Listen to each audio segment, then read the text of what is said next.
ராம் ராம் ஜெய ஜெய சங்கர ஹர ஹர சங்கர. ஸ்ரீ குருபியோ நம.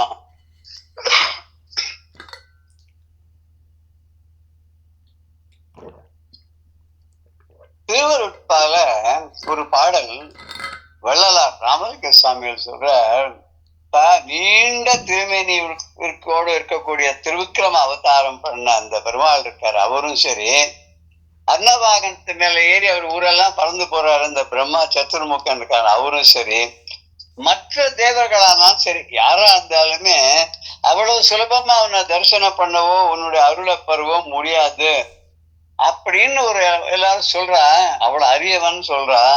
ஆனா பக்தர்களுக்கு மாத்திரம் நீ என்னன்னா, அவ விரும்பினாலும் விரும்பாட்டாலும் உன்னோட அடியார்கள்ட்ட நீயாவே வலுவில போய் பல திருவிளையாடல்களை புரிஞ்சு அவளுக்கு அருளெல்லாம் நீ பண்ற அப்படின்னு எல்லாம் சொல்றா. அன்பர்களை எல்லாம் ஆட்கொண்டு உன்னுடைய திருவருள் அப்படின்றத நீ அப்படியே மழையா பொழியிறாமே, அது ஒரு வற்றாத கடல் போல உன்னுடைய அருட்கடல் அப்படின்னு சொல்றா எல்லாரும். ஏன்பா என் பக்கத்துல ஒரு திவலையாவது அது நீ அனுப்பப்படாதா? யார் யாருக்கெல்லாமோ என்னென்னலாம் பண்ணேன்னு சொல்லி கதைகள்லாம் சொல்றாளு, பெரியவாள்லாம் பௌராணிகர்லாம் சொல்றாளு. இப்போ ஒரே ஒரு திவலை உன்னுடைய அருட்கடல்ல இருந்து என் மேல தெளிச்சேன்னா நான் எவ்வளவு நல்லவனா ஆயிடுவேன், எனக்கு ஒரு நல்ல ஒரு நற்கதி கிடைக்காதா, சத்கதி கிடைக்காதா? இப்படி நீயும் பண்ண மாட்டேன்னு சொல்லிட்டா நான் எங்க போறது, யார்கிட்ட போறது அப்படின்னு ஒரு பாடல்ல கேட்கிறார். அப்புறம் இன்னொரு இடத்துல சிவானந்த நகர்ல ஒரு ஸ்லோகம் நான் பார்த்தேன். அப்ப மலையில இருக்கக்கூடியவனே பரமேஸ்வரா, உன்னுடைய பாதங்கள் ரெண்டும் தாமரை மாதிரி இருக்கு, அதுக்குன்னு எல்லாரும் அள்ளி அடியார்கள்லாம் மலர் இட்டதுனாலையும் எல்லாரும் வாசனையோட வேற இருக்கு உன்னுடைய இது. உன்னுடைய பாத கமலங்களை என்னோட 2 கைகளாலையும் பற்றி கண்ணுல ஒத்திண்டு சிரசுல ஒத்திண்டு என்னுடைய மனதார மார்புல தழுவி கொண்டு அந்த மலர்ந்த தாமரையுடைய வாசனையெல்லாம் மூக்கால முகர்ந்து கொண்டு இப்படி ஒரு அருமையான ஒரு பெயரை, இந்த அனுபவிக்கக்கூடிய ஒரு அனுபவத்தை எனக்கு நீ எப்ப கொடுக்க போற அப்படின்னு கேட்கிறார் அவர். இது துர்வாசருக்கு கிடைச்சது. திருவிளையாடல் புராணத்தை நம்ம பார்த்தோம். அவர் என்ன பண்ணாருன்னா, சிவலிங்கத்தை பிரதிஷ்டை பண்ணி காசியில பூஜை எல்லாம் பண்ணி அபிஷேகம் எல்லாம் பண்ணி அனுஷ்டானத்தெல்லாம் முடிச்சுட்டு தீபாவதனா காமிச்சு எல்லாம் ஆயிடுத்து. பரமேஸ்வரனுடைய தலையில இருந்து ஒரு தாமரை பூ வந்தது, தங்கமாக ஒளிரக்கூடிய தாமரை வந்தது. அது ஒரு பிரசாதமா ஏத்துண்டு மார்பிலையும் கண்ணிலையும் அப்படியே ஒத்திண்டு தலையிலையும் வச்சுண்டு அப்படியே மார்போடு அணைச்சுண்டு, ஆஹா இத்தனை அருமையான ஒரு அரிய ஒரு பிரசாதத்தை தகுந்த யாராவது ஒருத்தருக்கு கொடுக்கணும்ன்றதுக்காக நேர சொர்க்கலோகத்துக்கு போய் இந்திரன் யானை மேல, வெள்ளை யானை மேல பவனி வந்துட்டு இருக்கும் போது அவங்ககிட்ட கொண்டு போய் கொடுக்குறார். அவன் முதல்ல இவர் வந்ததே கவனிக்கலாம், ஆட்டம் பாட்டம் எல்லாரும் அவனுக்கு புகழ் இதெல்லாம் பண்றாள், அதெல்லாம் அந்த ஃபெலிசிட்டேஷன்லாம் பார்த்துட்டு அதுல சந்தோஷம் அடைஞ்சுண்டு அப்படியே இருந்துன்னு இருக்கான். இவர் இந்த பூவை எட்டி கொடுக்குறாரு. அவன் என்ன பண்ணான், கொஞ்சம் அலட்சியமா ஒரு கையால வாங்கி அதை தூக்கி யானையோட தலைமையில வச்சான். யானையோட தலைமையில வச்சோன்னா அது இன்னும் தலையில இரிட்டேஷனா இருக்கேன்னு சொல்லி அதை கீழே தள்ளி அந்த யானை அது காலால மெதிச்சு நல்லா தேய்ச்சி விட்டுடுத்து. இத பார்த்த உடனே அப்படியே கோபம் பொங்கி வந்துடுத்து அவருக்கு. எப்பேற்பட்ட ஒரு அருமையான ஒரு பிரசாதம், இதை எடுத்துன்னு நாம இவனை பெரிய மனுஷன் நினைச்சு தேவர்கள் தலைவன் சொல்லி இப்படி இவனுக்கு கொண்டு வந்து கொடுத்தா ஒரு அரிய பெரும் பேரான இதை இவனுக்கு கொடுக்க வந்தா, இவன் இவ்வளவு அலட்சியம் பண்ணி இதுக்கு அவமரியாதை பண்ணி என்னையும் மதிக்காத ஈஸ்வர பிரசாதத்தையும் மதிக்காத இப்படி வந்துட்டானே அப்படின்னு ரொம்ப கோபம் வந்தது. கோபம் என்ன பண்ணார், கண்டான் முனி காமர் காய்ந்தான் நுதற் கண் போல் விண்டார் அழல் சிதற நோக்கினான், வெங்கோபம் கொண்டான் அமரர் ஒதுங்க கொதித்து ஆலம் உண்டான் என நின்று உறுத்தான் உரைக்கின்றான் அப்படின்னு இந்த பாடல்ல அந்த எப்படி இருந்தார் அந்த இவர் துர்வாசர் அப்படின்னு சொல்ற. அப்படியே ருத்ரனோட அம்சம்னு அவரை சொல்லுவாரியா, இங்க அவர் ருத்ரனாவே மாறிட்டார். அந்த ருத்ரன் என்ன பண்ண, அதுக்குதான் ருத்ரனுக்கு கோபம் வரக்கூடாது அப்படின்பா. ருத்ரனுக்கும் கோபம் வரக்கூடாது, துர்வாசருக்கும் கோபம் வரக்கூடாது. வந்தானே அவ்வளவுதான், எதிராளி பினிஷ்டு. அதனால்தான் ஸ்ரீருத்ரத்துல இல்லையா, யஜுர்வேதத்தினோட நடுவாகமாக இருக்கக்கூடிய அந்த ஸ்ரீருத்ரத்துல கூட ஆரம்பம் அப்படி நமஸ்தே ருத்ரமன்மன் மன்யவே. உதோ தைஷவே நமஹ. அது அந்த காலத்து வேத சம்ஸ்கிருதம் இல்லையா? யா தைஷு சிவதமா சிவம் பபூவதே தனுஹு சிவா சரவ்யாய. அதுல வருதுல உன சிவனே உனக்கு நமஸ்காரம், உன்னோட கோபத்துக்கு நமஸ்காரம், உன்னோட வில்லுக்கு நமஸ்காரம், உன்னுடைய சரங்களுக்கெல்லாம் நமஸ்காரம். அதனால நீ கோபப்படாதரு, நீ எங்களுக்கு அனுகிரகம் பண்ணு அப்படின்னு சொல்லி ஆரம்பிச்சுதானே. உடனே அப்படி வந்துட்டே இருக்கு ஒரு அன்போகம். நமஸ்தே அஸ்து பகவான் விஸ்வேஸ்வராயன்னு ஆரம்பிச்சு அப்புறம் 11 அன்வாக்கங்கள் போறது இல்லையா? அந்த ருத்ரனை ஸ்தோத்திரம் பண்றது, அவரை இப்படி தலையில அபிஷேகம் பண்றது, ஏதோ 2 பூவை வச்சு போட்டா போறோம், வில்வ தலத்தை போட்டா போறோம், சந்தோஷம் அடைஞ்சு வர்றார். அப்பேற்பட்டவர் அனாவசியமா அவமரியாதை பண்ணி அவரோட கோபத்துக்கு ஆளானோன்னு என்ன ஆகும்? அததான் இங்க ருத்ராம்சமான துர்வாசரை நம்ம பார்க்க போறோம். இந்த துர்வாச முனிவர் இந்த நிகழ்ச்சியை பார்த்த உடனே அவருக்கு அப்படியே கோபம் அப்படி பொங்கி வந்தது. அப்படியே ருத்ரன் மாதிரியே ஆகிட்டார்.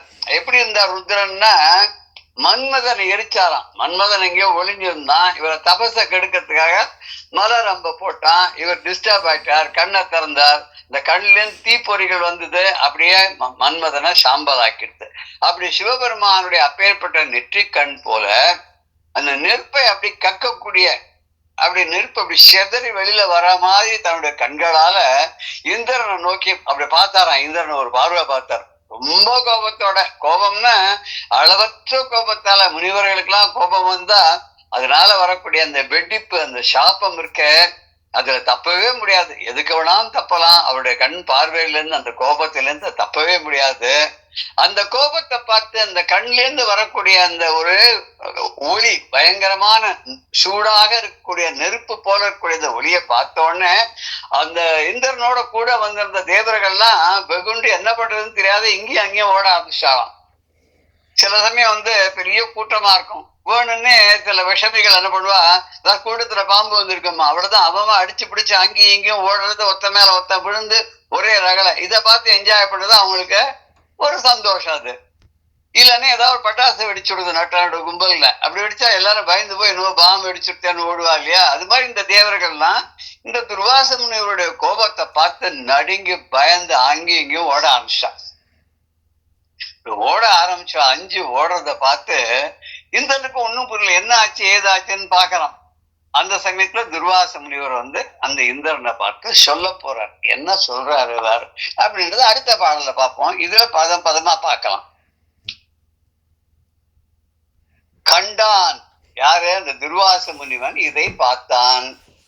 எதை பார்த்தான்? இந்திரன் பண்ண அலட்சியத்தை பார்த்து அந்த முனிவர் ஆனவர் என்ன பண்ண அப்படின்னா, காமனை காய்ந்த நுதற் கண் போல், காமனை அதாவது மன்மதனை காய்ந்த எரித்த நுதற் கண் போல், நெற்றிக்கண் போல், அந்த நெற்றிக்கண்ணை உடையவன் பரமசிவன். பரமசிவன் டிஸ்டர்ப் ஆனதுனால அவர் கண்ணை திறந்து எரித்தார். அது போல அந்த கண் போல விண்டார் அழல் சிதற, அப்படி நெருப்பு அப்படியே வெளிப்பட்டு செதறி அப்படியே கண்ணுல இருந்து வெளியில ஓடி வந்தது அந்த கோபம். கோப கனல்னு சொல்றாள், கனல்னா நெருப்பு தானே, கோபமே கனலுக்கு சமமா தானே சொல்ற. அப்படி அழல் சிதற நோக்கினான், கண்ணுல இருந்து தீப்பொறி பறக்கும்படியான பார்வையோட அந்த இந்திரனை பார்த்தான், நோக்கினான். வெம் கோபம் கொண்டான். சும்மா சாதாரண கோபம் இல்ல, வெம் கோபம், கொடிய சினம். அந்த கோபத்துக்கு இணையா எதுவுமே சொல்ல முடியாது, ருத்ரனை தான் சொல்லணும். இவர் ருத்ரனாவே ஆயிட்டார். அப்படி பெரும் வெம் கோபம் கொண்டான். அமரர் ஒதுங்க கொதித்து ஆலம் உண்டான் என. அமரர் ஒதுங்கன தேவர்கள்லாம் மத்த எல்லாரும் இந்த பக்கம் அந்த பக்கம் இவர் பார்வையில இருந்து தப்பிச்சுன்னு போய் அங்கங்க ஒதுங்கி நின்னுட்டாலாம். இவர் நம்மளையும் பார்த்து நமக்கு ஏதாவது ஆயிட போறேன்னு பயந்துண்டு, அது இந்திரன் பண்ண தப்புக்கு இந்திரன் அனுபவிக்கிட்டோம், நமக்கு என்னத்துக்கு அப்படி சொல்லி 2 பேரும் ஓடி ஒளிஞ்சுட்டு அங்கங்க சைட்ல தான் போயிட்டாலாம். அப்படி ஒதுங்க ஆலம் உண்டான் என நின்று. ஆலம் உண்டவன் யாரு? ஆலகால விஷத்தை உண்ட அந்த பரமேஸ்வரன் எப்படி இருந்தாரோ அந்த ருத்ரனை போல, அந்த சிவனை போல நின்று உருத்தான் உரைக்கின்றான். அப்படி கோபத்தோட நின்னுண்ட அந்த முனிவன் அந்த இந்திரனை பார்த்து உரைக்க தொடங்கினான், சொல்ல ஆரம்பிச்சார். என்ன சொன்னார்? என்ன சொல்ல போறார்? என்ன சொல்லவா சொல்லியிருப்பார்? ஏதாவது விஷயமா கதையா சொல்ல போறார்? இல்ல, சாபத்தை கொடுக்க போறார். இவனுக்கு இது மாதிரி எப்படிதான் அப்பப்ப தன்னுடைய அகத்தையினால ஏதாவது ஒரு தப்ப பண்ணிட்டு சாபத்தை வாங்கிட்டு கஷ்டப்பட்டு திண்டாடிட்டு இருப்பான். இந்த கதையெல்லாம் ஏன் பெரியவா வச்சிருக்கான்னு, நாமெல்லாம் அந்த மாதிரி இந்த வன்பெல்லாம் மாட்டக்கூடாது. பெரியவாளுக்கு நம்ம மரியாதை கொடுக்கணும், யாரையும் அலட்சியம் பண்ணக்கூடாது, எந்த பிரசாதத்தையும் அகௌரவமா நடத்தக்கூடாது அப்படின்றதுக்கு இந்த கதைகள்லாம் நமக்கு பெரியவாள்லாம் வச்சிருக்கா. இது நடந்த நிகழ்ச்சின்னு எடுத்துட்டாலும் நமக்கு ஒரு பாடம், இதை ஒரு கதைன்னு எடுத்துட்டாலும் இதுல ஒரு நீதியை பெரியவாள்லாம் சொல்லியிருக்கா அப்படின்னு நம்ம எடுத்துக்கிறோம் இல்லையா. காமர் காய்ந்தான், காமன் மன்மதன், காமன் மன்மதனை காய்ந்தான் எரித்தான், மன்மதனை எரித்த சிவபெருமான். விண்டு விண்டு அழல் சிதறன, விண்டுன வெளிப்பட்டு அழல்ன நெருப்பானது சிதற கண்ணுல இருந்து அப்படி பொறி பறந்து வெளியில வருது. அப்படி ஆலம் உண்டான், ஆலகால விஷத்தை உண்ட ருத்ரன் சிவன் உருத்தான், உருத்தான் கோபம் கொண்டான். இந்த கடினமான பதங்கள் இதுல இருக்கு. கண்டான் முனி காமற் காய்ந்தான் நுதற்கண் போல் விண்டான் அறள் அறள் சிதற அழல் சிதற நோக்கினான் வெம் கோபம் கொண்டான் அமரர் ஒதுங்க கொதித்த ஆலம் உண்டான் என நின்று உறுத்தான் உரைக்கின்றான். சரி, என்ன சொல்ல போறார்? அப்பேற்பட்ட அந்த துர்வாச முனிவரானவர் சிவனை போலவே அங்க நின்று இருக்கார். சிவனை போல நின்று இந்திரனை பார்த்து ஒரு கேள்வி கேட்கிறார். எப்படி? சிவனாகவே அங்க நின்று ஒரு கேள்வி கேட்கிறார். அந்த சிவன் எப்படி இருப்பார் அப்படின்றதுக்கு ஒரு சின்ன ஒரு எக்ஸ்பிளனேஷன் கொடுக்கிறார். புள்ளிகளை உடைய புலித்தோலை உடுத்தியவர், பாம்பு முதலிய அணிகலன்களை எல்லாம் தன் மேல அணிந்து கொண்டிருக்கிறவர், அணிகலன்களாக ஆபரணங்களாக அணிந்து கொண்டிருக்கவர், சிவந்த கண்களை உடையவர். அப்பப்ப அவருக்கு திடீர்னு கோபம் வந்துடும், பொண்டாட்டி மேல கூட அவருக்கு கோபம் வந்துருமா. அப்படித்தானே தாட்சாயணியவே அதை எரிச்சுட்டாருன்னு ஒரு கதையில சொல்றா. ஒரு இதுல அது பந்தாடி அவர் சுக்கு நூறா போயிட்டா அப்படின்னு சொல்லி ஒருத்தர் ஒரு கதை ஒரு புராணம் சொல்றது இல்லையா. அவர் யாரையுமே விட்டு வைக்கல, எல்லார்ட்டையுமே அவருக்கு கோபம் வந்துடும். அப்படி சிவந்த கண்களை உடையவர் அவர் எப்படி வருவார் அப்படின்னு கேட்டா, விளவிலேன்னு கூடிய ரிஷப வாகனத்துல மேல ஏறி வருவார். அவருடைய திருவடியை எல்லாம் நினைத்து பூஜித்து தொழுகின்ற மெய் அன்பர்கள் அவெல்லாம் எப்படி இருப்பாளான்னு, அந்த அடியார்கள்லாம் எந்த ஒரு விதமான செல்வங்களுமே தனக்கு வேண்டாம் அப்படின்னு நினைப்பாளாம். எந்த ஒரு செல்வமும் வேண்டாம், எந்த பெருமையும் வேண்டாம், எந்த புகழும் வேண்டாம், எந்த பெயரும் வேண்டாம். அந்த இறைவன் நாமத்தை உச்சரிக்கக்கூடிய ஒரு வாக்கும், அவரையே எண்ணக்கூடிய ஒரு மனமும், அவரோடு நெருங்கி இருக்கக்கூடிய ஒரு பதவியும் கிடைச்சாலே போரும்னு நினைச்சு மெய் அன்பர்கள் மிச்சம் எல்லாத்தையும் வேண்டான்னு ஒதுக்கிறாளாம். அவளா வேண்டான்னு ஒதுக்கி தள்ளின செல்வத்தை எல்லாம் இப்ப நீ வச்சுட்டு இருக்கப்பா அப்படின்னு இந்திரனை பார்த்து சொல்றாரு. உங்ககிட்ட இருக்கிற செல்வங்கள் எல்லாம் பெரிய மாமுனிவர்கள், தபசிகள், பெருமைக்கு உரியவர்கள்லாம் வேண்டாம் அப்படின்னு ஒதுக்கி தள்ளினது. அப்படி ஒதுக்கி தள்ளின அவெல்லாம் யாருன்னா இந்த பரமேஸ்வரனுடைய அடியார்கள். அப்பேற்பட்டவெல்லாம் வேண்டான்னு ஒதுக்க தள்ளின செல்வங்களை எல்லாம் நீ இப்ப வச்சுட்டு இருக்க. இதெல்லாம் சாஸ்வத்தமே கிடையாது, நிலையற்றவை. இன்று இருக்கும், நாளை போகும், பிறகு மறுநாளைக்கு வரும், எங்கே யார்கிட்ட இருக்கும் தெரியாது, எப்ப வரும் போகும் தெரியாது. அப்பேற்பட்ட செல்வத்தை உடைய நீ அந்த செல்வம் உனக்கு நிரந்தரம் நிலை அப்படின்னு நினைச்சுண்டு ஒரு நித்தியானித்திய வஸ்து விவேகமே இல்லாத இப்படி ஒரு ஒரு தலைக்கேறின கர்வத்தோட இருக்கியே அப்படின்னு இந்திரனை பார்த்து சொல்ற. உன்னுடைய கர்வம் எப்பேற்பட்டதாக இருக்கு அப்படின்னா, அழியக்கூடிய செல்வத்தை எல்லாம் வைத்துக் கொண்டு இது நிலை என்று நினைத்து இருமாப்போட இருக்கிய நீ என்ன காரியம் பண்ண, எப்பேற்பட்ட காரியத்தை நீ செய்தாய் அப்படின்னு சொல்லி பார்த்து சொல்றாரு. என்ன காரியம் பண்ண நீ பண்ணது உனக்கே நன்னா இருக்கா அப்படின்னு. நம்ம சாதாரண ஒருத்தர் தப்பு பண்ணவளை பார்த்தா உடனே தண்டனை கொடுக்கறது இல்லை இல்லையா. யாராலுமே முதல்ல கூப்பிட்டு அவனுக்கு ஒரு இன்ட்ரோடக்ஷன் மாதிரி, என்னப்பா என்ன இந்த மாதிரிலாம் பண்ணிட்டு வர அப்படின்னு அவனே யோசனை பண்ணுவான். அவனே சொல்லுவான், இதுவா அதுவா அதுவா, அட்டே நம்ம ஒண்ணுதான் நினைச்சோம், இவன் 5-6 தப்பு பண்ணிருக்கான், அவன் வாயிலேருந்தே வந்துட்டு அப்படின்னு நினைச்சுக்கிற மாதிரி அவனுக்கு ஒரு சான்ஸ் கொடுத்து அவன் வாயிலேருந்தே அவன் தப்பெல்லாம் ஒத்துக்க வச்சு இல்ல நான் அப்படிலாம் நான் பண்ணவே இல்லைன்னு வாதம் பண்ணான்னா அவனுக்கு வேற விதமான தண்டனைகள், இல்ல அவன்கிட்ட உண்மை எப்படி வரவழைக்கிறதுன்றதுக்கு உக்திகள், இப்படிலாம் பண்ற மாதிரி இவர் என்ன மாதிரியான ஒரு காரியம் அபச்சாரத்தை நீ பண்ண, சிவநிந்தனை பண்ணிருக்க, சிவ பிரசாதத்துக்கு நீ அவமரியாதை பண்ணிருக்க, சிவனுடைய ரெப்ரசன்டேட்டிவா வந்திருக்கக்கூடிய என்ன நீ அவமதிச்சிருக்க, நான் கொடுத்த பிரசாதத்தை கௌரவப்படுத்தாத யானை தலையில வச்சு அதை கீழே தள்ளி காலால நசுக்கி இத்தனை பண்ணிருக்க, நீ பண்ண காரியம் நல்லதா, நியாயமா, இது உச்சிதமா, உனக்கு இது அழகா அப்படின்னு இந்த பாடல்ல கேட்கிறார். நம்ம இந்த பாடல்ல என்ன சொல்றாருங்கிறத நம்ம பார்க்கலாம். பாடலை பார்த்துட்டு அப்புறம் அர்த்தத்தை பார்க்கலாம். புள்ளிய தோளாடை புனைந்து அரவ பூண் அணிந்த வெள்ளிய செங்கண் விடையான் அடிக்கமலம் உள்ளிய மெய் அன்பு உடையார் அருவறுத்து தள்ளிய செல்வ தெருக்கினால் என் செய்தாய் அப்படிங்கிற. புள்ளியது தோளாடை புனைந்த அரவ பூண் அணிந்த வெள்ளிய செங்கண் விடையான் அடிக்கமலம் உள்ளிய மெய் அன்பு உடையார் அருவறுத்து தள்ளிய செல்வ தருக்கினால் என் செய்தாய்.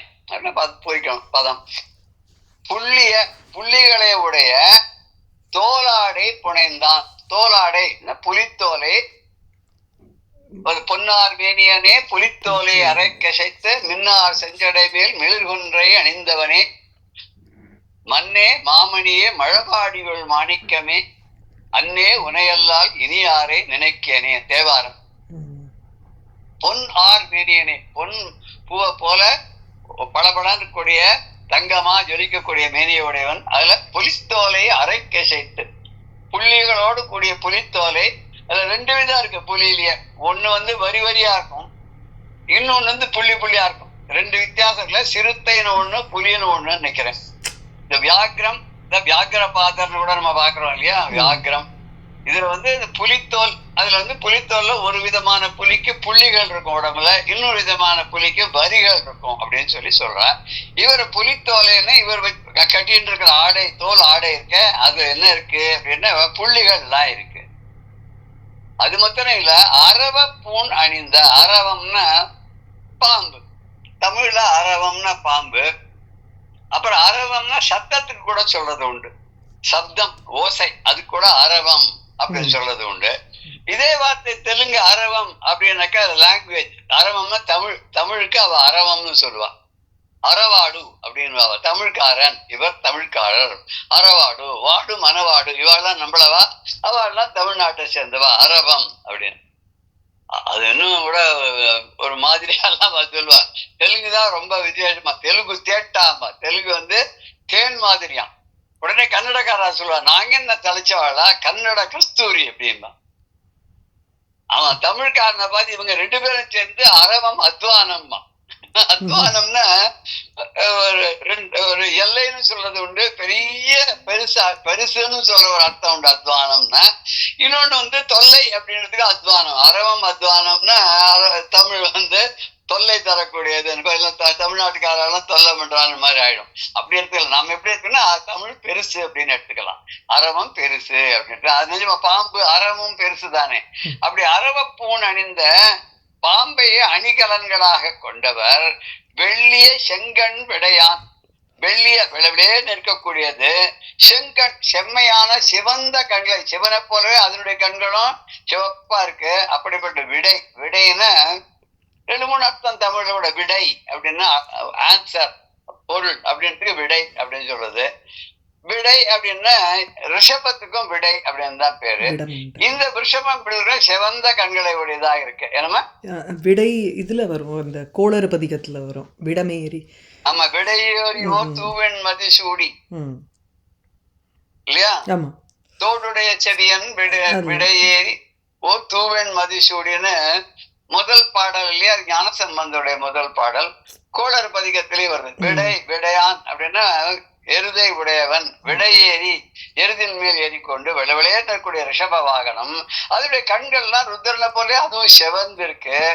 அந்த ரிஷப வாகனத்துல ஏறி வரக்கூடிய அந்த சிவபெருமான் இருக்காரு, அவருடைய அடிக்கமலம் உள்ளிய மெய் அன்பு உடையார். அடிக்கமலம் உள்ளிய அப்படின்னா அவருடைய திருவடிக்க தாமரைகளை எல்லாம் எப்போதும் இடைவிடாது நினைத்து வணங்கக்கூடிய மெய் அன்பு உடையார்.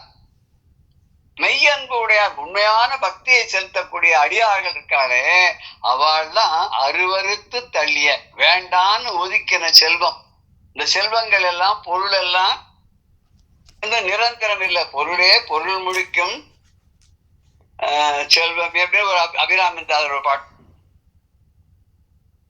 அதனால பொருள் நிலையற்றது. அந்த நிலையற்ற பொருள்கள், அந்த செல்வங்கள் எல்லாம் வேண்டாம் அப்படின்னு ஒதுக்கி தள்ளிய அந்த மெய் அன்பர்கள் எல்லாம் இருக்கா இல்லையா, அவெல்லாம் எவ்வளவு உசந்தவா. அவ வேண்டான்னு தள்ளின அந்த பொருள்களை எல்லாம் அருவருத்து தள்ளிய செல்வத்தரிக்கணும். அதையெல்லாம் நீ அடைஞ்சு அவ வேண்டான்னு ஒதுக்கின. இதனால தொல்லைகள் அப்படின்னு செல்வம் சேர சேர துன்பங்கள் தான் ஜாஸ்தியாகும். அதனால வேண்டான்னு ஒதுக்கி எப்போதும் இறைவனுடைய திருவடியே நாடி அவனை பாடுவதிலும் அவனை நினைப்பதிலும் அவனை நினைத்து தவம் புரிவதிலும் தன்னுடைய நேரத்தை செலவழித்த அந்த மெய் அன்பர்கள் இருக்கால, அவ வெறுத்து தள்ளி அந்த செல்வங்கள்லாம் இப்ப உங்ககிட்ட சேர்ந்திருக்கு. அதை வச்சுண்டு கருக்கினால் என் செய்தாய், அதனுடைய அந்த செல்வத்தை வச்சுண்டு அதனால ஏற்பட்ட ஒரு மமதையினால, செல்வ செருக்கு அப்படின்னா கர்வத்தினால என் செய்தாய், என்ன பண்ணிருக்க, என்ன காரியம் பண்ணிருக்க. புனைந்து அப்படின்னா அணிந்து அப்படின்னு அர்த்தம். தோலாடை புனைந்து, தோலாடையை அணிந்து கொண்டு. வெள்ளிய விடை, செங்கன் விடைன்றதுல வெள்ளியான வெண்மையான. வெள்ளி கூட வெண்மையா தான் இருக்கு இல்லையா, வெள்ளியினுடைய கலர் கூட கிட்டத்தட்ட வெண்மைன்னு சொல்லலாம். நம்ம நல்லா பாலிஷ் பண்ண வெள்ளி விளையாடுதான் இருக்கும். அதனால வெள்ளிய அப்படின்றது அதுலேருந்து கூட வந்திருக்கோம். வெள்ளின்னா சுக்கிரனுக்கும் வெள்ளின்னு பேரு, வெள்ளிக்கிழமை. வெள்ளினா அது ஒரு உலோகத்துக்கும் வெள்ளி காஸ்ட்லி. இப்ப தங்க அளவுக்கு வெள்ளியினுடைய விலை ஏறி போச்சு, கிட்டு எங்கேயோ போயிடுது. அந்த வெள்ளிய நினைச்சா அந்த வெள்ளி மாதிரி வெள்ளையான உள்ளத்தை உடையவர்கள் அவர்கள்லாம். இங்க ரிஷப வாகனமும் விளைவிலேன்னு இருக்கு. அப்புறம் அருவருத்து தள்ளியான வேண்டான்னு இது நிலையில்லை என்று வெறுத்து வேண்டாம்னு ஒதுக்கிய செல்வம் அப்படின்னு. அடுத்த பாடல்ல என்ன சொல்றாருன்னா, நீ என்ன காரியம் பண்ண அப்படின்னு முதல்ல கேட்டார் இல்லையா, உனக்கு ஏன் இந்த மாதிரி நீ பண்ணேன்னா அதுக்கு இதுதான் காரணம், அந்த செல்வ செருக்கனால அப்படின்னார். என்ன காரியம் பண்ணாங்கிறத அவரே சொல்ல போறாரு. இப்ப இந்த பாடல்ல அவரே சொல்ல போறாரு. என்ன சொல்றாருன்னா, அவனை அட்ரஸ் பண்றாரு. அறிவற்றவனேங்கிறார், என் முட்டாளேங்கிறார். ஆமா, முட்டாளே அப்படின்னு அவர் அவங்க பார்த்து நேர் நின்று பார்த்து சொல்றார். இதே ஒரு வேடிக்கையா சொல்வார் வாரியார் சுவாமிகள் சொல்லும் போது, கம்சன் தேவகி கல்யாணம் பண்ணி அவர் தேவகி வசுதேவர் தேர்ல ஏத்தின்னு தானே தேரை ஓட்டின்னு போறான். திடீர்னு ஒரு அசரீர் வாக்கிட்டான், முட்டாளே அப்படின்னு ஒரு சத்தம் கேட்டான். இவன் திரும்பி பார்த்தானா, யாருமே பார்க்கலையா, இவன் மொத்தம் தான் பார்த்தானா. சோ இவனுக்கே தெரிஞ்சிருக்கேன் ஒரு முட்டாள்னு அப்படின்ற. அது மாதிரி முட்டாளே என் மடையா அப்படின்னு சொன்னோடனே அவன் திரும்பி பார்த்தானா, நீ யார ரொம்ப கொண்டாடி கல்யாணம் பண்ணி கொஞ்சி கொண்டு போய் தேர்ல வச்சுன்னு நீயே ஓட்டின்னு போய் விடுறியோ, இவளுக்கு பிறக்கிற 8வது குழந்தையால் தாண்டா உனக்கு சாவு அப்படின்னு அந்த அசரீர் சொல்லித்திரியா, அதான் என் முட்டாளே அப்படின்னு கூப்பிட்டுதான் மடையா அப்படின்னு சொல்ல. இது நாராயணத்தை கூட ஒரே ஒரு லைன்ல அதை சொல்லிடுவார். இது கிருஷ்ணா அவதாரத்துக்கு முன்னாடி வரக்கூடிய தசகத்துல 37 38 அதுல அதான் சொல்ல, இவனுடைய 8வது இவளுக்கு பிறக்கிற 8வது குழந்தையால உனக்கு மரணம் அப்படின்னு அந்த அசரீர் சொல்லித்துன்னு சொல்லுவார். இங்க அறிவற்றவனே அப்படின்னு சொல்றார். எங்க மூளை இல்லாதவனே உனக்கு பேதாய் அப்படின்ற வார்த்தையில முடியாது அந்த பாடல். அது பேதாய்னு பேதையேன்னு அறிவில்லாமல் செய்யக்கூடியவன, முட்டாள்தனமான காரியம் பண்றவனே, நீ ஒளி வீசக்கூடிய மாலையை உடைய.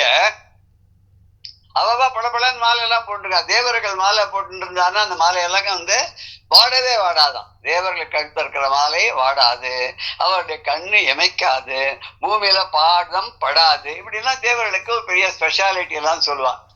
இவன் மாலையெல்லாம் போட்டு இருக்கா, வாடாத மாலையெல்லாம் போட்டு இருக்கா.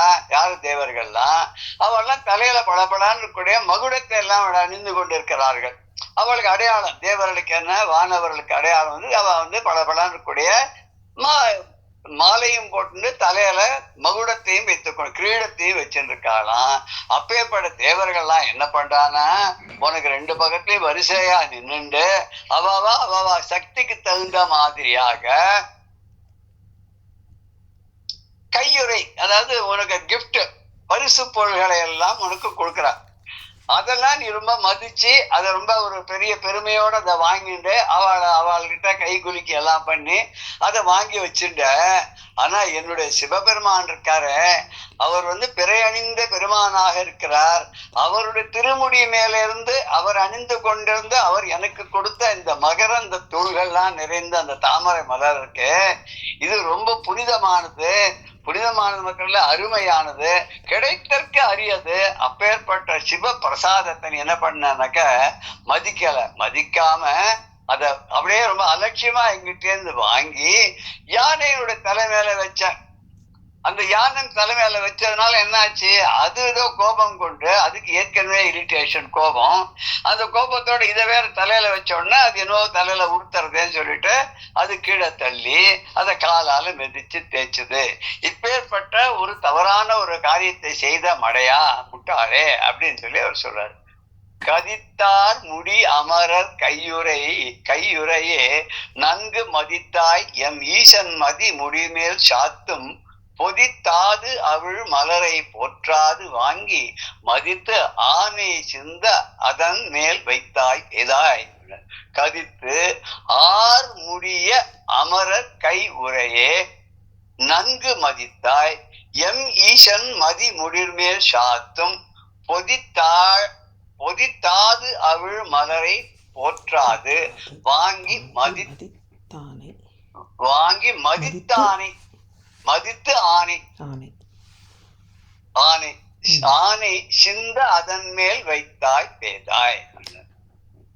கதித்து ஆர் முடிய அப்படின்னாக்க, கதித்த அப்படின்னா ஒளி வீசக்கூடிய மலர் மாலைகளை எல்லாம் தலையில அணிந்து கொண்டிருக்கூடிய முடி அமரர், தலையில முடினாக்க மகுடம்னு எடுத்துக்கலாம், மகுடத்தை போட்டு இருக்கா படபடான்னு, அதோட கதித்தார் நல்ல படபடான்னு கூடிய வாசனையோடு கூடிய மலர் மாலைகளையும் கழுத்தில் அணிந்து கொண்டு தலையில மகுடத்தையும் அணிந்து கொண்டிருக்கக்கூடிய அமர தேவர்கள் உன்னுடைய படை இருக்க, அவளுடைய கையுறையே, அவ கொண்டு கொடுத்த கையுறைன்னு அந்த பரிசு பொருள்கள் இருக்க, அதையெல்லாம் நன்கு மதித்தாய். நீ ரொம்ப அதை கௌரவப்படுத்தின, அவளையும் கௌரவப்படுத்தின, அதை ரொம்ப சந்தோஷத்தை வாங்கி ரொம்ப பெருமைப்பட்டுண்ட.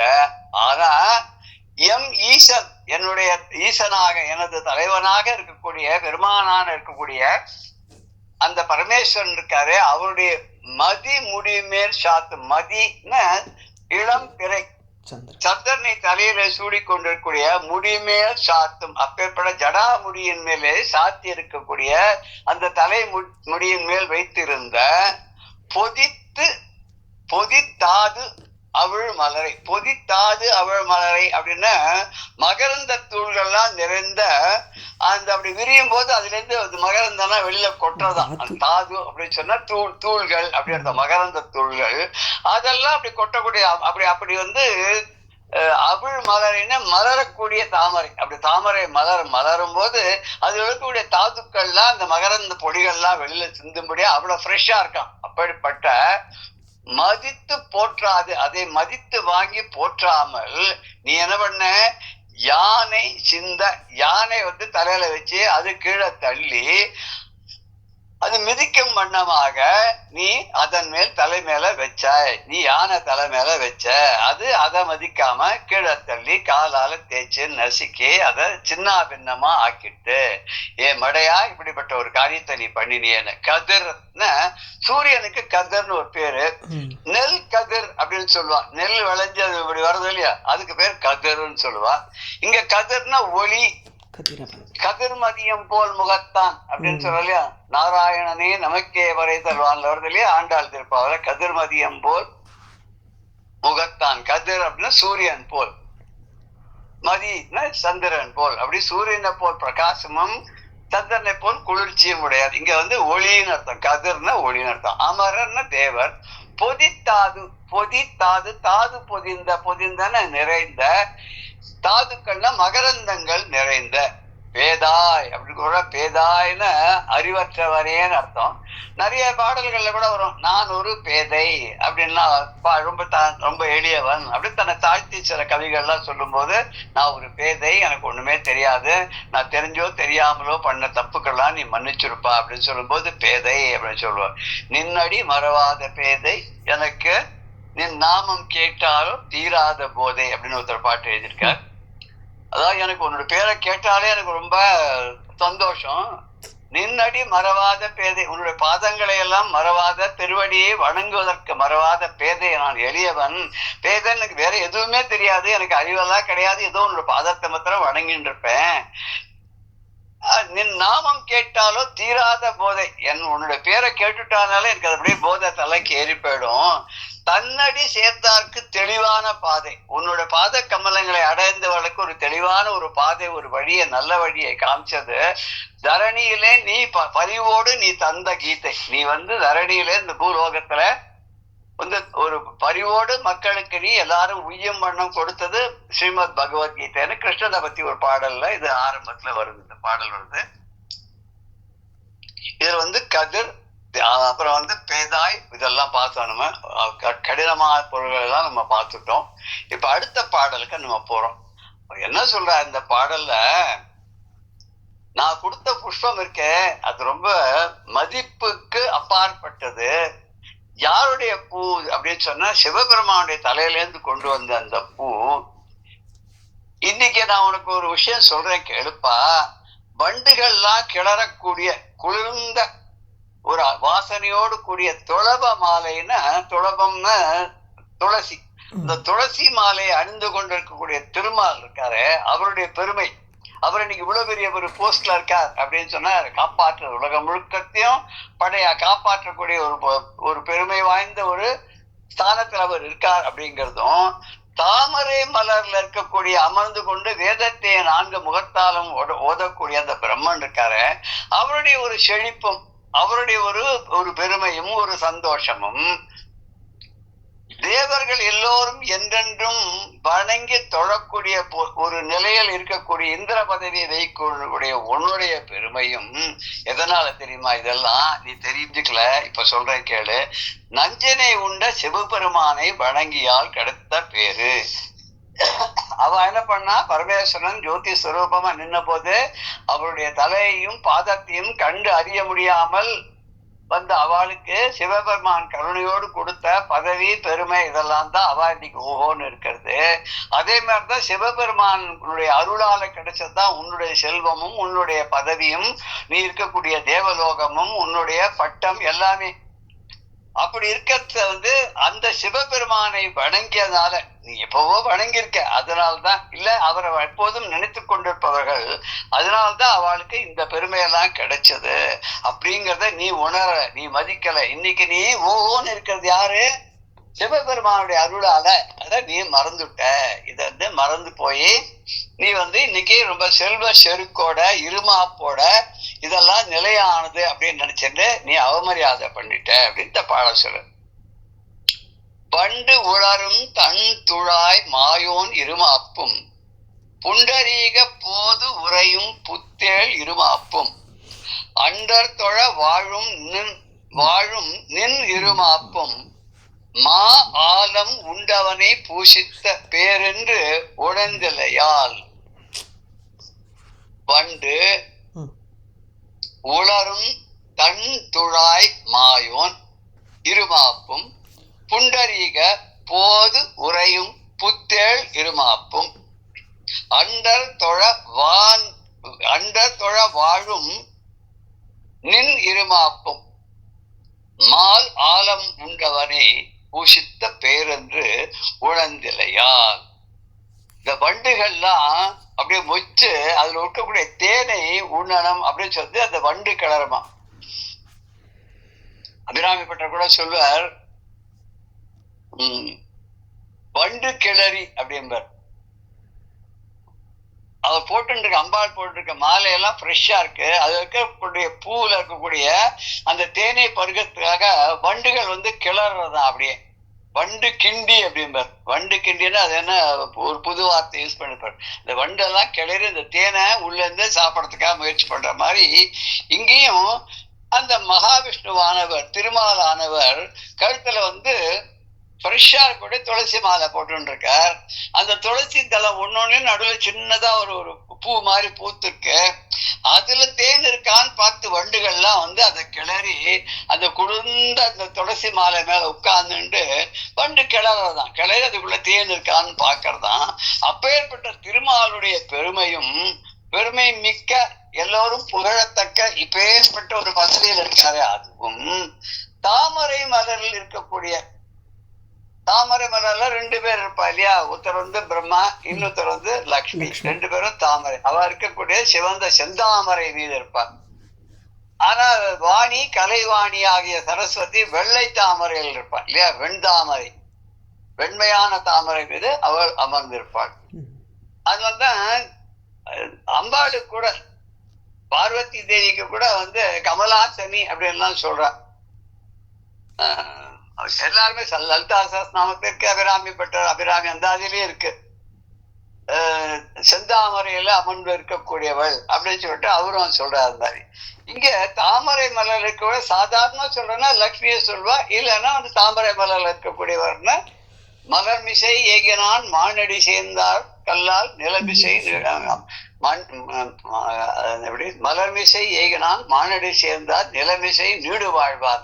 நிலமிசை இந்த பூமி தண்ணில் நீண்டு வாழ்வார். ரொம்ப ஆரோக்கியத்தோட ஐஸ்வர்யத்தோட சௌக்கியமா யாருன்னா மலர்மிசை ஏகினான், தாமரை மலர் ஆகிய அந்த ஆசனத்திலே ஏகினான்னு இருப்பவர்னு இங்க ஒரு சுவாமிய கடவுளை அப்படின்னு எடுத்துக்கலாம், மகாவிஷ்ணுவை அப்படின்னு எடுத்துக்கலாம், நம்ம இல்ல அம்பாளை அப்படின்னு நினைச்சுக்கலாம், செல்வத்தை அளிக்கக்கூடிய அம்பாளை அப்படின்னு நினைச்சுக்கலாம். திருக்குறள்லயே இதுல கடவுள் வாழ்த்து இது வருது, இந்த பாடல் வருது. தாமரை மலர்ல இருக்கக்கூடிய இந்த பிரம்மா, அந்த பிரம்மாவுடைய பெருமை, அவருக்கு இப்பேற்பட்ட பெருமையும் யாரால கிடைச்சது?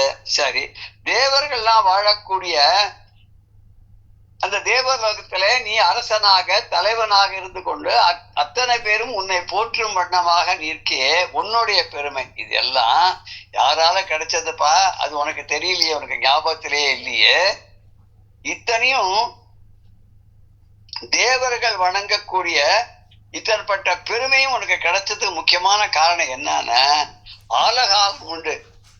அமுதத்தை பெற வேண்டும் என்பதற்காக பார்க்கடலை தேவர்களும் அசுரர்களும் கிடைத்த போது எழுந்த முதலாக வந்த ஆலகலம் என்றக்கூடிய அந்த விஷத்தை உண்டு அதே நெஞ்சிலே அடக்கியவனான் அந்த சிவபெருமானாகவன் நீலகண்டன் என்று பெயர் பெற்றவனுக்கானே அவனை வணங்கியதால, அவனுடைய அருளாலே அது உனக்கு கிடைச்சது, இப்பேற்பட்ட பேரு உனக்கு கிடைச்சது அப்படிங்கிறத நீ மறந்து போயிட்ட, நீ உணரவில்லை.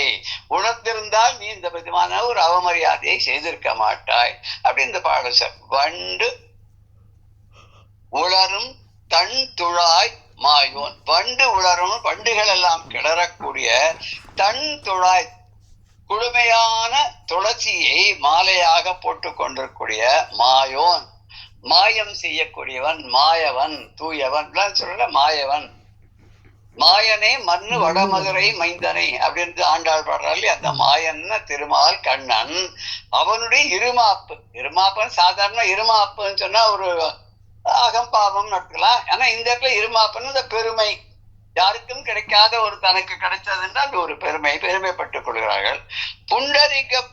புண்டரிகம் அப்படின்னா தாமரை, அந்த தாமரை போதுன்னா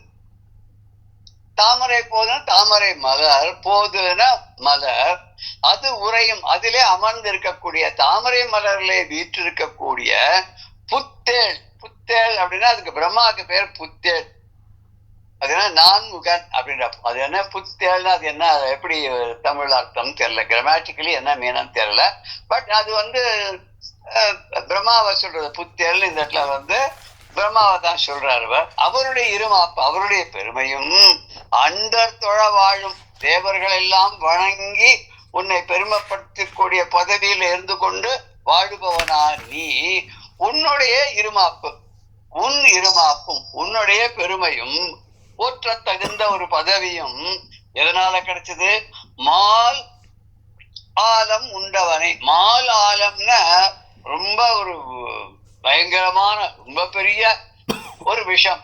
இந்த ஆலகால விஷம் இருக்க, அதை விட்டுருந்தா உலகத்தையே அழிச்சிருக்கும். அதனால்தான் சிவபெருமான் அதை உண்டு கண்டத்திலே நீலகண்டனாக கண்டத்திலேயே நிலை நிறுத்தி கொண்டான். ஆலம் உண்டவனை, அந்த ஆலகால விஷத்தையே அப்படியே உண்டவனை. சிவாந்தர்களை சொல்றல, நீ என்னப்பா இந்த ஆலகால விஷம் வந்த போது உருட்டி அப்படியே நாகப்பழம் மாதிரி போட்டுட்டியே அப்படின்னு ஒரு ஸ்லோகத்தை சொல்றாரு இல்லையா? சிவாந்தர்கள் தானே வருது. ஜம்பு. ரொம்ப விளையாட்டு அந்த ஆலகால விஷத்தை உருட்டி நீ நாகப்பழம் மாதிரி வாயில போட்டுட்டியே, என்ன எந்த தைரியத்துல போட்டேன் அப்படின்னு கேட்பார். வருது ஒரு 50-60 ஸ்லோகம் தாண்டி ஒரு இடத்துல பார்த்தேன், ஞாபகம் இருக்கு. அப்படி ஆலம் உண்டவன் இருக்கானே, அவன் அளித்த பேரு, அவனுடைய அருளால கிடைத்தது, அவனை பூஜை செய்து பெற்ற பேரு, இதை நீ மறந்துட்டியே, உணர்ந்தில்லையா? இதை நீ நினைச்சு பார்க்கல, மனசுல வச்சுக்கல, இதை நினைக்கவே இல்லை, நீ மறந்து போயிட்ட. நீ மறவாமல் நினைத்திருந்தால் இந்த புஷ்பத்தை நான் கொண்டு கொடுத்தோன்னா மரியாதையோடு கீழே இறங்கி வந்து வாங்கிட்டு கண்ணில் ஒத்திண்டு இது என்ன, எங்கேருந்து வந்து என்ன, அதெல்லாம் கேட்டு தக்க மரியாதையை நீ செலுத்திருப்பாய். அதை நீ செய்யல. தன் துளாய்னு குளிர்ச்சியான, தன் நிலவு அப்படின்ற மாதிரி, தன் நிலவுன குளுமையான நிலவு, தன் அடி குளுமையான அருள், தன்னளிக்கென்று முன்னே தவங்கள் செய்வார் அப்படின்னு பாட்டர் சொல்வார். உன்னுடைய அருளை பெற வேண்டும், குளுமையான அருளை பெற வேண்டும் என்று தவங்களை முனிவர்கள்லாம் செய்வார்கள் அப்படின்வார். இங்க குளிர்ச்சியான தன் துழாய், துளசி மாலையை அணிந்து கொண்டிருக்கக்கூடிய மகாவிஷ்ணு திருமால். புண்டரீகம் அப்படின்னு சொன்னா தாமரை. புத்தேள், புத்தேள்ன்ற பேர் நான்முகனான பிரம்மாவுக்கு. ஆலாலம், ஆலகல விஷம். இதுக்கு அடுத்த பாடல் என்ன சொல்ல போறாருன்னு, உனக்கு நான் சாபம் கொடுக்க போறேன். முதல்ல என்ன சொன்னார், நீ ஒரு தவறை செஞ்சாய் அப்படின்னு இண்டிகேட் பண்ணார். அப்புறம் என்ன விதமான தவறை செஞ்சாய் அப்படின்றத அதை சொன்னார். அதுக்கடுத்து இந்த தவறெல்லாம் செய்யறதுக்கு உன்னுடைய இருமாப்பு தான் காரணம், உன்னுடைய திமிரு தான் காரணம், உன்னுடைய அடைய முடியாத ஒரு பேரை அடைந்திருக்கிறதுனால ஏற்பட்டதுதான் காரணம் அப்படின்னு சொன்னார். இப்பேற்பட்ட ஒரு தவறை செய்த உனக்கு தண்டனை கொடுக்காட்டா சரி வராது. அப்புறம் நாளைக்கு எல்லாருமே உன்னை போலயே நடக்க ஆரம்பிச்சுடுவா அப்படின்னு சொல்லிட்டு என்ன சொல்றாருன்னா, நீ பெரிய வெள்ளை யானை உடையவனாகிய இந்திரனே, ஐராவதத்து மேல நீ வர பவனி வரியே, யாருக்குமே கிடைக்காத பேரை அடைந்தவனாக இருக்கக்கூடிய நீ செய்த தவறுக்கு சரியான தண்டனையை நீ அனுபவித்துத்தான் ஆகணும். உனக்கு நான் இப்ப சாபம் கொடுக்குறேன், பிடி சாபம் அப்படின்னு. என்ன சாபம் கொடுக்கிறாருன்னா, உன்னோட தலையானது பாண்டிய அரசன் ஒருவனுடைய வாழ்படை ஏந்திய சேனையுடைய அந்த ஒரு வீரன் இருக்கானே, அவனுடைய கையில இருக்கக்கூடிய ஒரு ஆயுதத்தினாலே உன் தலை சிதற கடவுது. யாரு? பாண்டிய ராஜாவோட சேனையில இருக்கக்கூடிய ஒரு வீரனுடைய, படை வீரனுடைய கையில இருக்கக்கூடிய ஆயுதத்தினாலே உன்னுடைய தலையானது வெட்டப்பட்டு சிதற கடவுது அப்படின்னு அர்த்தம். நீ இம்மிடியட்டா பூலோகத்துக்கு நீ போயிடுவ, அங்கதான் இருப்ப. ஒரு நாளைக்கு உன் தலை செதற போறது, வெடித்து செதற போறது. அதுக்கு யார் காரணமா இருக்க போறோம்னா, பாண்டிய அரசர்கள்ல அவருடைய படையை சேர்ந்த ஒரு வீரனால அப்படின்னு சொல்லிட்டு, சரி அவனை மாத்திரம் சபிச்சா அதோட விட்டுருக்கலாமோ இல்லையா? அந்த யானை அது பாவம் அறியாமல் செய்தது. மனுஷனுக்கு 6 அறிவு உள்ளவனுக்கு 7 அறிவு உள்ள வானோர் தலைவனான இந்திரனுக்கே தெரியாத போது 5 அறிவுடைய யானைக்கு எப்படி தெரியும் இல்லையா? இருந்தாலும் அவர் விடலை, யானையும் விடலை. யானையும் தலையில இருந்து கீழே போட்டு மிதிச்சு தேய்ச்சது இல்லையா? வேணாலும் தள்ளி விட்டு இருந்தா ஒரு சின்ன தப்போட போயிருக்கும். கீழே தள்ளினது 2ஆவது தப்பு, 3ஆவது தப்பு காலாவது மெச்சு தேய்ச்சது இல்லையா? அதுக்கு ஒரு தண்டனை கொடுத்தாரு. உன்னுடைய வெள்ளை யானையான ஐராவதம் இருக்கு, அது பூலோகத்தை போய் காட்டுல திரியக்கூடிய சாதாரண யானைகளை போல் வாழக்கடுவது அப்படின்னு சாபம் போட்டார். நீ பூலோகத்துல போய் அங்க இருந்து ஒரு பாண்டிய அரசனுடைய படையை சேர்ந்த வீரனால அவனுடைய ஆயுதத்தினால் தாக்கப்பட்டு உன் தலை வெடிக்கட்டும் அப்படின்னு ஒரு சாபம் இந்திரனுக்கு. இந்திரனோட யானைக்கு என்ன சாபம்? உன்னுடைய வெள்ளையானது அதனுடைய தெய்வத்தன்மையை எல்லாம் இழந்து கரிய நிறத்தோடு கூடியதாக சாதாரண யானையாக மாறி பூலோகத்துல அங்கங்க அந்தந்த காடுகள்ல மற்ற யானைகளோட சேர்ந்து திரிய கடவுது அப்படின்னு ஒரு கொடிய சாபத்தை போட்டார். பாடலை பார்க்கலாமா? சேட்டானை, சேடு யானை சேட்டானை. சேட்டானை பெரிய வெள்ளை யானை. சேட்டானை வானவ நின் சென்னி செழியர் இலோர் வாட்டானே தீரன் வளையார் செதற நின் கோட்டானே நாற்கோட்டு வெண்ணிறத்த குஞ்சரமும் காட்டானையாகவென விடான் கடுஞ்சாபம். ஷெட்டு ஆனை வானவ நின் சென்னி செழியரில் ஓர் வாட்டானை வீரன் வளையார் சிதறுக நின் கோட்டான நால்கோட்டு வெண்ணிறத்த குஞ்சரமும் காட்டு யானையாகவென விடான் கடுஞ்சாபம். இது கடுமையான பதங்களை முதல்ல பார்ப்போம்.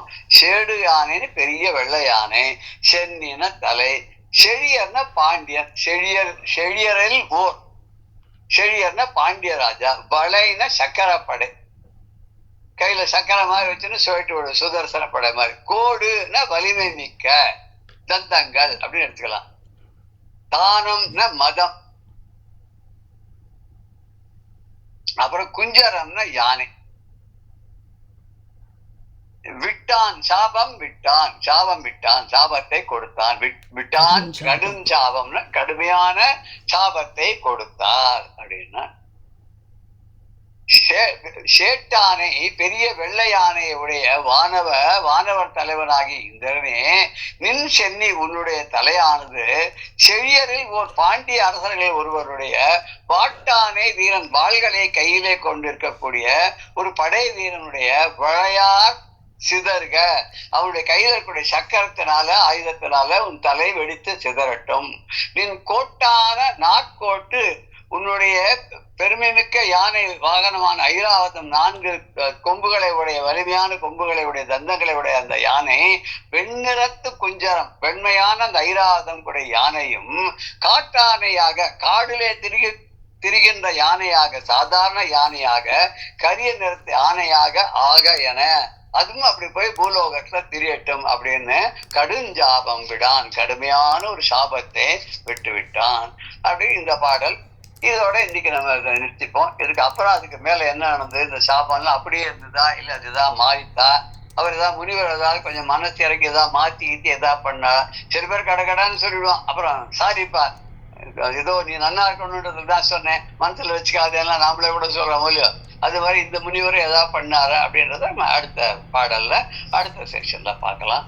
ஜெய ஜெய சங்கர ஹர ஹர சங்கர. ஸ்ரீ குருபியோ நமஹ. ராம் ராம்.